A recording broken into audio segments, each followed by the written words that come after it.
క్రీస్తునందున్న ప్రియులకు ప్రేమతో వందనాలు తెలియజేయుచున్నాను.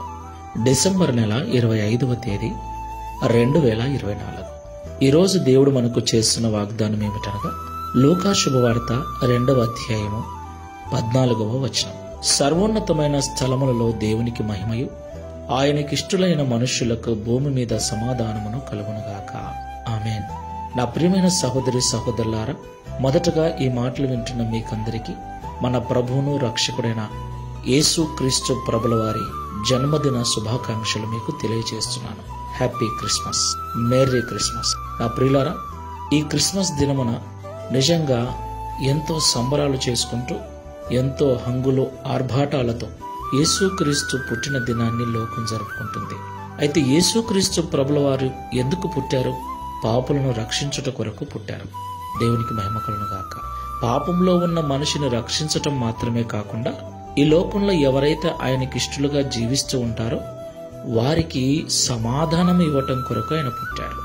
అవును ప్రియులారా, యేసుక్రీస్తు ప్రభుల వారు సమాధానకర్త. సమాధానము లేకపోతే ఇంట్లో కానీ, ఆఫీసులో కానీ, సంఘములో కానీ, దేశముల మధ్య కానీ, మనుషుల మధ్య కానీ సమాధానము లేకపోతే అల్లర్లు, గొడవలు, కష్టము, నష్టము. సమాధానము లేకపోవటం చేత యుద్ధాలు జరుగుతూ ఉన్నాయి. సమాధానం లేకపోవటం చేత నెమ్మది కరువై మనిషి మరణిస్తూ ఉన్నాడు. కాబట్టి మనుషుల మధ్యన సమాధానం అవసరం. మనిషి హృదయంలో సమాధానం అవసరం. ఆ సమాధానాన్ని, నెమ్మదిని ఈ లోకంలో ఎవరిస్తారు? ఏదిస్తుంది? కొంతమంది డబ్బు వెంట పరిగెత్తుతున్నారు, కొంతమంది ఆస్తుల వెంట పరిగెత్తుతున్నారు, కొంతమంది పేరు ప్రతిష్టల వెంట పరిగెత్తుతున్నారు. ప్రియులారా, ఈ లోకంలో దేనిని సంపాదించినా అది మనకు సమాధానం ఇవ్వలేదు. మనకు సమాధానం ఇవ్వగలిగిన ఏకైక దేవుడు సమాధానకర్త అయిన యేసయ్య. మరి ఆయన మనకి ఎప్పుడు సమాధానం ఇస్తాడు? ఆయనకు ఇష్టలుగా ఉన్నప్పుడు. దేవునికి మహిమ కలుగును గాక. ప్రార్థన చేసుకుందాం. సమాధానకర్తవైన యేసయ్య, పరిశుద్ధమైన మీ నామమునకు స్తోత్రాలు చెల్లిస్తున్నాం. ప్రపంచ మానవాళి పాప విమోచన కొరకు పరలోకాన్ని విడిచి భూలోకానికి దిగి వచ్చి పశువుల పాకలో మా కొరకు పుట్టిన దినం ఇది. ఈ దినమును పండుగగా జరుపుకొనుటకు మీరు మాకిచ్చినటువంటి కృపను బట్టి స్తోత్రాలు.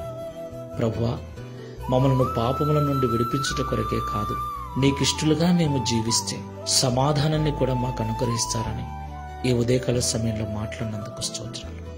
అవును తండ్రి, సమాధానము లేక ఎంతో మంది విడిపోతున్నారు. రాష్ట్రాలు, దేశాలు సైతం విడిపోతున్నాయి. సమాధానం లేక మనుషులు గొడవలు పడుతూ, అల్లర్ల పాలవుతూ ఎన్నో ఇబ్బందులకు గురవుతున్నారు. ఈ మాటల ద్వారా వారి మనస్సు నీ వైపు త్రిప్పబడి వారు నీకిష్టులుగా జీవిస్తూ మీరు మాత్రమే ఇవ్వగలిగే సమాధానమును, శాంతిని, నెమ్మదిని అనుభవిస్తూ నీకు సాక్షులుగా జీవించుటకు సహాయం చేయమని ఈ క్రిస్మస్ పండుగ దినమున మా ప్రియులందరి జీవితాలను, హృదయాలను, కుటుంబాలను సమాధానము చేత, శాంతి చేత నింపి నడిపించమని యేసుక్రీస్తు వారి నామములో ప్రార్థించి వేడుకుంటున్నాము తండ్రి. ఆమేన్. Praise the Lord. God bless you.